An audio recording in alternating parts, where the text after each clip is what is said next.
Múlaþing nýtt sameinað sveitarfélag Borgarfjarðarhrepps, Djúpavogshrepps, Seyðisfjarðarkaupstaðar og Fljótsdalshéraðs.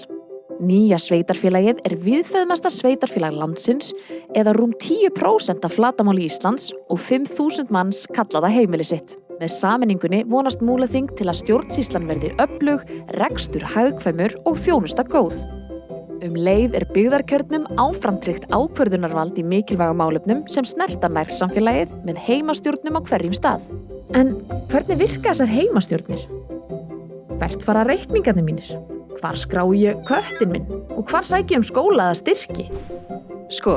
Í Múlaþingi markmiðið að öll þjónusta verða á rafrænu formi og auðveldi þannig íbúum sveitarfélagsins að sækja sér þjónustu hvar og hvenær sem Það hægt með því að fara inn á mínar síður, en þar geta íbúar og fyrirtæki nú skráð sig inn með íslykli eða rafrænum skilríkjum og til dæmis skoðað reikninga, sótt tómstundaframlag, innritað í grunnskóla, sótt byggingarleyfi, ferðaþjónustu fatlaðra og fleira og fleira. Starfsfólk Múlaþings hamast við að koma öllu á rafrænt form eins hratt og hægt til þess að þetta markmið verði að veruleika.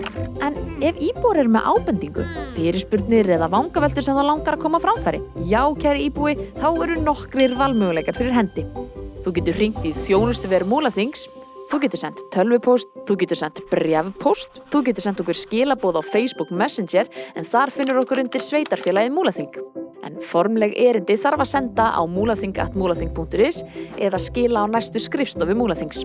Svo má ekki gleyma að það hægt að vakta mál í gegnum fundagerðir ráða og nefnda á heimasíðu sveitarfélagsins. En hvernig virkar öll þessi nýja stjórnsýsla?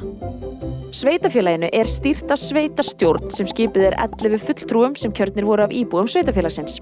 Undir sveitarstjórn svo byggðaráð, fjölskylduráð og umhverfis- og framkvæmdaráð.